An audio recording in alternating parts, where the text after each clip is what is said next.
교수님 안녕하십니까. 2학년 A반 이경영입니다. 이제 수업도 거의 마무리가 됐습니다. 그동안 종이치기공학을 한 학기 동안 전 제작 과정에 대해서 간략하게 뭐 과정을 중심으로 살펴보는 시간을 가졌었는데요. 이제 마지막에 와서 보니까 종이치기공학을 어떻게 종이치를 어떻게 제작하게 되는지에 대한 전반적인 내용을 숙지할 수 있어서 다음에 실질적으로 총이치를 제작하는 데 있어서 그리고 세부적으로 이론적인 공부를 하게 될 때 2학기 수업을 진행을 할 때 훨씬 더 도움이 많이 될 것 같은 그런 느낌을 많이 받습니다. 그리고 총이치가 그렇게 뭐 부담스럽고 물론 어려운 보철이긴 하지만은 이론적으로 과정이 어떻게 되는지를 전반적으로 알기 때문에 조금 두려움이라든지 이런 걸 많이 사라지는 그런 한 학기 수업이 되지 않았나 싶습니다.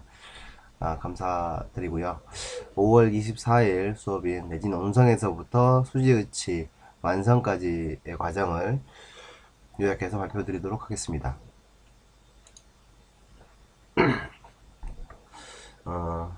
레진 온성부터 완성해서 환자 구강내 장착까지는 수지의치 파트 중에서 마지막 단계에 위치하는 단계가 되겠습니다. 세부적으로 단계별로 말씀을 드리도록 하겠습니다. 먼저 레진 온성입니다. 중합 폴리머리네이션은 그 레진 분말과 파우더와 리퀴드를 혼합하여서 화학적인 반응을 하는 과정을 중합 폴리머리제이션이라고 말을 하고요. 중합이나 온성이나 같은 의미로 사용하고 있지만 이론적으로 말하면은 의미를 다르게 되는데요. 온성이라고 하는 것은 온성 큐어링은 석고 음형에 전입한 병상의 레진을 그 온성기에 넣어서 중합시켜 의치의 형태로 만들어주는 그 일련의 과정들을 온성 큐링이라고 할 수가 있습니다. 그 레진 온성 방법은 습식 온성, 건식 온성, 기타의 마이크로파를 이용한다든지 광중압을 이용하는 방법들이 이용이 되는데요. 세부적으로 습식 온성은 보통 이제 가열의 열중압, 우리가 보통 많이 사용하고 있는 그런 중압 방법이 되겠습니다. 가열의 그 열중압 방법에는 저온의 장시간 온성법과 고온의 단시간 온성법으로 나눌 수가 있는데요. 저온의 장시간 온성법은 65도씨에서 75도씨의 물에 우리 플라스크를 넣어서 9시간 동안 그 온도를 유지하면서 중압시키는 그런 온성법이 되겠습니다. 저온의 장시간 온성법은 중압 변형이 적고 적합의 양호성이 높기 때문에 가장 선호하는 방법이 되겠습니다. 그리고 고온의 단시간 온성법은 65도에서 75도씨의 그 물에다가 1시간에서 1시간 반 정도 넣은 다음에 다시 그 물을 끓여서 100도씨로 끓여서 30분 동안 유지하게 되면은 2시간 만에 온성이 끝나는 단시간 온성법이 되겠습니다. 장점은 단시간 역시 작업시간이 9시간보다 4배 정도 짧은 2시간 만에 일어나기 때문에 작업시간이 단축되고, 그렇기 때문에 현재 필드에서 가장 많이 시행하고 있는 온성법이라고 할 수 있겠습니다. 다음은 건식 온성법인데요. 그 물속에 넣어서 하는 습식 온성법은 달리 대기 중에서 전열 판의 열을 이용해서 온성하는 방법입니다. 물속에 있지 않기 때문에 리퀴드가 대기 중에서 날아가는 그런 그 단점을 가지고 있는데, 이론적으로는 그게 날아가더라도 크게 의치의 강도라든지 이런 부분에 문제가 되지 않는다고 보고 있기 때문에 시행하고 있지만은 많이 사용되고 있는 방법은 아니라고 할 수 있겠습니다. 그리고 기타로는 마이크로파를 이용한 온성이라든지 우리가 개인 트레이나 기초상을 레진 기초상을 만들 때 이용했던 라이트 큐어링 레진을 이용한 광중압 온성이라고 할 수 있는데요. 이 광중압 온성법 같은 경우에는 우리 수지 의치의 두께가 많이 두껍기 때문에 광중압을 이용해서 하게 되면은 강도라든지 뭐 표면의 그런 문제라든지 경도라든지 이런 부분은 문제가 될 수 있기 때문에 그렇게 많이 사용하고 있는 방법은 아니라고 할 수 있겠습니다. 중압과정에서 나타날 수 있는 문제점이 중압 수축하고요. 의치상에 기포가 발생하는 그런 문제가 일어날 수 있는데요. 중압 수축은 리퀴드하고 액을 중합해서 중합 반응이 일어나게 되는데요. 이 중합 반응에 의해서 수축하는 현상이고요. 한마디로 말하면 중합 시에 수축이 일어나는 슈링케이지가 된다는 것입니다. 그 다음에 의치상의 기포 발생입니다. 의치상의 기포가 발생하는 주 원인은 레진을 온성하기 위해서 분말과 액을 혼합한 후에 레진을 중합하는 과정에서 레진의 성분인 메틸 메타클로레이트가 증발하면서 기포가 발생하는 것입니다. 그 원인에는 크게 6가지로 나눌 수가 있는데요. 고온에서 급속하게 가열할 경우에 기포가 발생할 수 있고요. 레진 중합하게 되면은 4단계로 이루어지는데 보통 이제 전입할 때 병상 단계에서 전입을 해서 중합을 진행을 해야 되는데 병상 단계 이전에서 레진을 전입하게 될 경우에 기포가 발생할 수 있고요. 그 다음에 혼합비가 부정할 경우에 그 다음에 불균일한 병상, 그 다음에 전입 압력이 부족했을 경우, 그 다음에 수분이 혼입되었을 경우에 기포가 발생할 수 있기 때문에 레진을 혼합해서 중합 온성하는 과정에 신경을 특히 써서 중합을 온성을 해야 되겠습니다. 다음은 한분리 디플라스킹에 대해서 설명을 드리겠습니다. 먼저 온성을 할 때 75도씨나 100도씨 물에서 끓여서 높은 온도에서 온성을 했기 때문에 플라스크 및 매몰제 의치가 높은 온도에 있습니다. 이것을 바로 분리하게 되면은 의치의 변형을 초래하기 때문에 함을 서서히 냉각시키는 벤치쿨링을 실시해야 됩니다. 이 벤치쿨링은 대기 중에서 물속에서 꺼내서 대기 중에서 1시간 동안 보관을 해서 선행을 한 후에 20분 정도 실온에 물을 흘려서 완전히 냉각시키는 방법이 되겠습니다.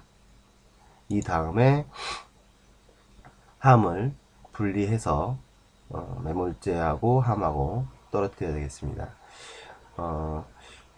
매몰제를 주입을 하기 전에 플라스크 내면에 바세린을 도포하기 때문에 우레탄 망치나 고무 망치를 이용해서 충격을 디스크면을 때리게 되면 함이 쉽게 분리될 수 있습니다.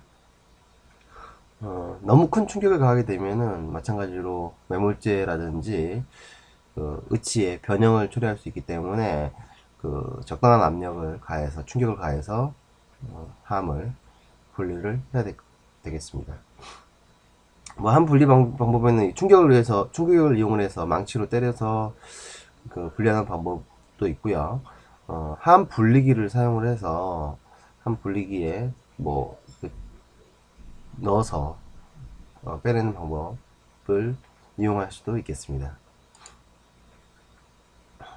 그 다음에 매몰제를 플라스크에서 제거를 한 다음에는 의치상에 붙어 있는 의치상과 모형에 붙어 있는 매몰제, 속고 매몰제를 제거를 하는 매몰제 제거 단계를 거쳐야 됩니다. 이 매몰제 제거 단계에서는 그 모형이 파손되지 않도록 그 왼쪽 하단에 그림 사진과 같이 모형이 파손을 일으키지 않게끔 조심히 매몰제를 제거를 해야 됩니다. 이 매몰제를 제거한 다음에 왜 이렇게 모형이 파괴가 되면 안 되냐면 그 매몰제를 제거한 다음에 선택 삭제 과정을 거쳐야 됩니다. 이 선택 삭제를 거치기 위해서는 그 교합기에 재부착을 해야 되는데요. 이 교합기에 재부착을 하려면은 모형의 기저면에 형성했던 인덱스, 그 네가티브 인덱스라든지 그 기저면이 그 초기에 메모라기 전 단계로 그 유지가 돼야 됩니다. 그렇기 때문에 파손된다든지 이렇게 되면은 처음에 우리가 교합을 체득한 그 상태로 갈 수가 없기 때문에 상당히 조심해서 매몰제를 제거해야 된다 라고 할 수 있습니다. 매몰제 제거가 끝나게 되면은 교합기의 선택 삭제를 위해서 교합기에 재부착을 하게 됩니다. 보시는 사진과 같이 그 처음에 환자에게 체득했던 교합 체득 기록을 남겨놨던 그 교합기에다가 그대로 재부착을 해서 선택 삭제 과정을 거치게 됩니다. 교합기에 재부착을 하게 되면은 그 인사이저 핀이 인사이저 판에 떨어지는 현상이 발생하는데 보통은 1mm에서 2mm 그 중합을 하는 과정에서 플라스크에서 이제 시압하고 이런 과정에서 얼마나 정밀하게 했느냐에 따라서 그 차이는 다소 차이가 날 수 있고요. 이 떨어진 양만큼을 선택 삭제를 하게 되는데 뭐 불의 법칙에 의해서 그 선택을 삭제를 하게 됩니다.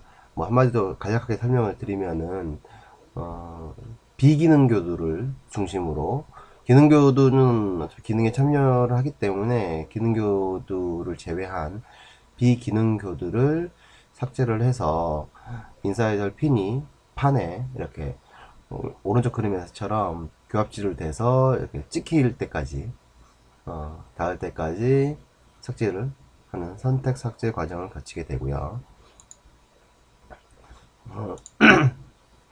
이 선택 삭제할 때 이 불의 법칙 그 비기능 교두를 삭제를 한다고 했는데요.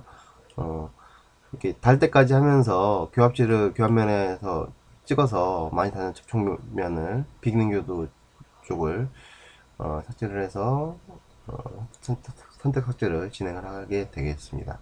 그 다음 선택 삭제가 끝나게 되면은 의치를 다듬는 과정인 의치 다듬기 과정을 거치게 되고요. 의치로부터 모형을 제거해야지만이 의치 내면을 다듬질할 수 있기 때문에 모형에서 모형을 이때 파절을 하게 됩니다. 다른 뭐 크라운이라든지 브릿지 같은 경우 에는 그 모형에다가 보철물을 장착을 해서 기공실에서 치료실로 보내게 되는데 의치 같은 경우에 총의치 같은 경우에는 이 과정인 의치 다듬기 과정 내면의 광택이나 다듬질 작업을 해야 되기 때문에 모형에다가 보철물을 장착해서 치료실로 보낼 수 없는 그런 과정이 생기게 됩니다. 티슈 언더컷, 조직의 언더컷 때문에 모형에서 의치가 분리되지 않기 때문에 뒷면에서 모형을 잘게 조각을 내서 의치에 무리가 가지 않게끔, 의치에 변형이 가지 않게끔 조심조심 해서 모형을 제거를 하게 됩니다. 오른쪽 그림처럼 모형을 깨끗이 제거하게 되면 여기 과잉된 부분이라든지 뭐 이런 부분이 많이 나와 있는데요. 이런 부분을 깔끔하게 다듬질을 하게 됩니다. 다듬질은 많이 과잉된 부분들은 덴처벌을 큰 사이즈의 덴처벌을 이용해서 이렇게 깎게 되고, 그 다음에 스톤 포인트를 대서 전체적으로 어, 스무스하게 만들어 주게 되고요. 그 다음에 스톤 포인트, 스톤 힐, 러버 포인트, 러버 힐을 이용을 해서 광택을 내주고, 그 다음에 브러쉬를 이용해서 어, 브러쉬를 이용해서 광택 작업을 하게 되고요. 브러쉬에다가 버미스를 대서 한번 전체 면을 균일하게 삭제를 하고, 그 다음에 코튼 펜을 이용해서 루즈를 내서 광택 작업을 하게 되고, 세척을 깨끗하게 한 후에 스튜디오 위치가 완성이 됩니다. 이렇게 뭐 광택이 이렇게 반짝반짝하게끔 광택이 나는 걸 볼 수가 있습니다. 뭐 2단계에서 너무 이렇게 밋밋하게 광택이 날 경우가 발생을 하는데요. 뭐 이렇게 광택이 나게 되면 점과 과정이 지난 시간에 말씀드린 점과 과정이 수지위치 아닌 나부치상에서 점각을 실시를 했었는데, 여기 팔리싱 할 때 다 그 부분이 다 없어져 버리기 때문에 수지위치 다듬기 과정에서 이 의치상 면을 에다가 약간 휜 러버 공구를 이용을 해서 여기다 점각을 형성해 준 다음에 팔리싱을 하게 되면은 자연스러운 총위치를 얻을 수가 있습니다. 수질위치가 완성이 되면은 이제 기공실에서 행해지는 모든 과정은 완성이 됐고요. 이걸 치료실로 보내서 환자의 구강 내에 이렇게 장착을 하게 되면은 뭐 기공실에서 이루어지는 과정은 모두 끝난다고 볼 수 있습니다. 그럼 이제 이 다음부터는 이제 환자가 돌아가실 때까지 뭐 치과 의사 치료실과 계속 내원하면서 리페어도 하고 리베이션도 하고 이렇게 과정을 거치게 되겠습니다. 행복한 노년 생활을 총이치를 장착함으로써 영위할 수 있게 되겠고요. 네, 이상으로 총이치 기공학 제작 과정인 완성까지 모두 마쳤습니다.